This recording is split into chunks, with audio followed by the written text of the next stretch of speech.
Welcome, you're watching Vox News, your daily news updates with Rita Kamkumo.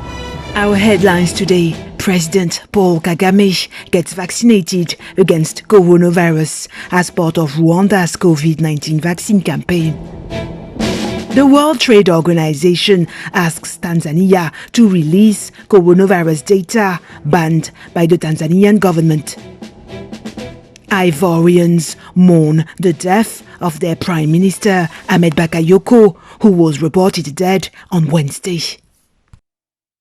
Our top story today: Rwandan President Paul Kagame Thursday became the first leader in East Africa to take the coronavirus vaccine, which has been rolled out in the region in recent days under the Global Vaccine Distribution Scheme (COVAX).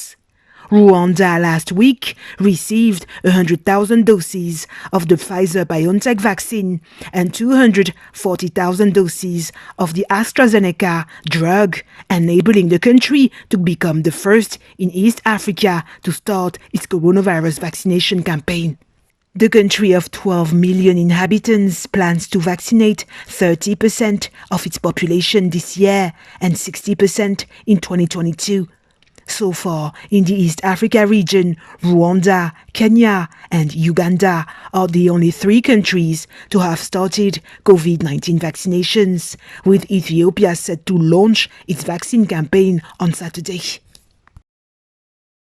As the COVID-19 vaccine is currently being rolled out in the East Africa region, the World Health Organization on Thursday urged Tanzanian authorities to release information on COVID-19 infections nearly a year after the last public figures were published. We note, of course, that Tanzania has recently recognized that COVID-19 is a health issue for the country. This followed the passing away of the Vice President of Zanzibar and a senior official in the government as well, and has called for the people to adopt important prevention measures such as the wearing of masks. President John Magufuli has consistently called into question the coronavirus pandemic and highlighted the unreliability of coronavirus tests and therefore official data. In April 2020, the Tanzanian government decided to stop publishing coronavirus figures, sparking a controversy over the lack of transparency on the spread of COVID-19 in the country.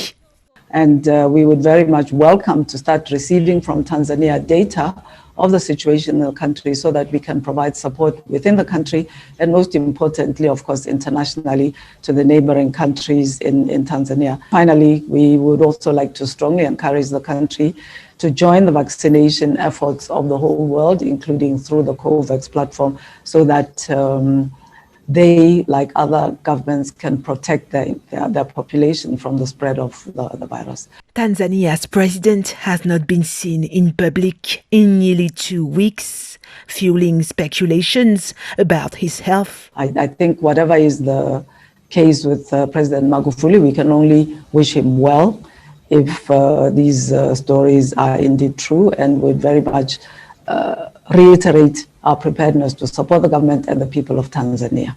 President Magufuli's absence has led to widespread rumors that he may have contracted coronavirus. Tanzania's government is yet to comment on Magufuli's whereabouts. In Nigeria, healthcare workers and residents, including internally displaced people, Thursday took the COVID-19 vaccine in Maiduguri, the largest city in northeast Nigeria's restive Borno state. For the protection of our population, so I advise everybody that is within the vulnerable group, the healthcare workers, and if it is available for everybody to have it, it is safe, and let everybody benefit from that safety. The vaccine is very safe. There are extensive researches over these vaccines, and they are all safe. So we encourage people to come up and take their vaccines. Let people take the vaccine. Anybody refusing to take the vaccine is doing himself or herself harm. Nigeria last week began vaccinating its population against coronavirus after receiving nearly 4 million doses of the Oxford AstraZeneca COVID-19 vaccine through the Global Vaccine Distribution Scheme COVAX. On the political front, Mauritania's former president, Mohamed Ould Abdelaziz, on Thursday was charged with corruption by a court in the capital Nouakchott. The former leader was charged with about 10 other protagonists over strong allegations of poor governance and misappropriation of public goods.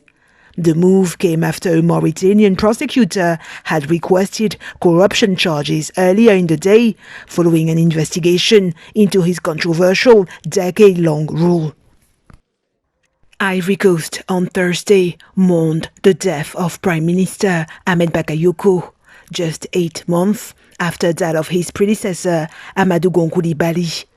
The late politician, nicknamed Hambak, was a popular leader who reached across the country's political spectrum as the divided nation sought reconciliation. He was reported dead on Wednesday, 4 days after parliamentary elections that handed victory to the ruling party. The fact that we had these inclusive legislative elections is true, that it was the orientation of the head of state. But it's also true that Prime Minister Hambak did his part to ensure that all political actors reached a minimum consensus to go to these elections. Ivory Coast has lost a great man, an open man who is very balanced, very moderate, who had easy contact with everyone, who spoke with everyone regardless of their political affiliation. And this helped to advance many issues, particularly in terms of political dialogue. So in terms of certain political difficulties, his stance helped. This cruel loss that we have just suffered for the second time plunges our party, the RHDP, into mourning. Here we are facing a difficult time. Since he was appointed Prime Minister, I have noticed in him a man who is very attached to Ivory Coast. He gave us the impression of someone who wanted the third phase of the political dialogue to succeed. He has made speeches that have calmed down. Some people in the capital city Abidjan said they were shocked to hear the news of the Prime Minister's passing. Everything is quiet, it's shocking, it really hurts. Everyone's hurting. Look at all the newsstands. Everyone's looking to see if it's true. The rumor was going around and now it's confirmed. People are done. It hurts. We have lost a relative, a man, or brother, or Ivorian brother. That's all we can remember. It hurts. He was a role model for the youth and it really hurt me a lot. It's really sad that we lost a great man like that. I'm really in mourning. Ahmed Bakayoko reportedly died, aged 56, at a hospital in Germany where he was receiving cancer treatment.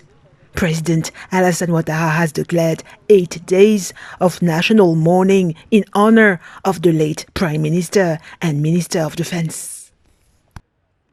In Equatorial Guinea, the Israeli army on Thursday sent an aid delegation to assist the victims of 4 explosions that rocked a military camp in the economic hub of Bata on Sunday. Israel's assistance comes after the death toll from the accidental explosions rose to 105 on Tuesday, with over 600 people injured.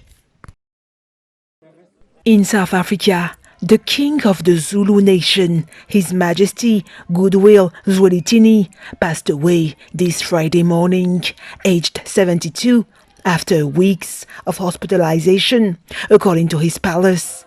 The revered monarch was admitted to hospital last month, where he was reportedly receiving diabetes treatment. The controversial king enjoyed strong spiritual influence among millions of Zulus, despite having no official authority in modern South Africa. Zwelithini became the king of the Zulu nation in 1971 at the age of 23, during the apartheid days, 3 years after the passing of his father. On the football scene, South African billionaire Patrice Motsepe this Friday was named the new president of the Confederation of African Football during the 43rd General Assembly of the organization in Morocco's capital city, Rabat. It's a huge honor and a huge privilege for me, and we spent the morning hearing the challenges that confronts African football, and I'll talk later about what all of us can and will do together. But let me just thank my brother Constant. President, thank you so much. Can we... and also thank my brother Gianni for the vision and the encouragement of unity. We can only deal with the challenges of Africa, and we will succeed. But we'll only do so. We will only do so when we are united. So, thank you so much, my brother Gianni, and for your leadership, and my sister Fatma. Thank you so much, Fatma, for your leadership. And Motsepe was the sole candidate to succeed former CAF president Ahmad Ahmad following meetings brokered by FIFA. The South African mining magnate has vowed to turn the African continent into a global football force. In the United Kingdom, Liverpool manager Jurgen Klopp on Thursday welcomed the Reds' 2-0 win against RB Leipzig in the last 16, advancing to the Champions League quarter-finals. Missed a couple of chances in the first half, big ones. But yeah, that's it.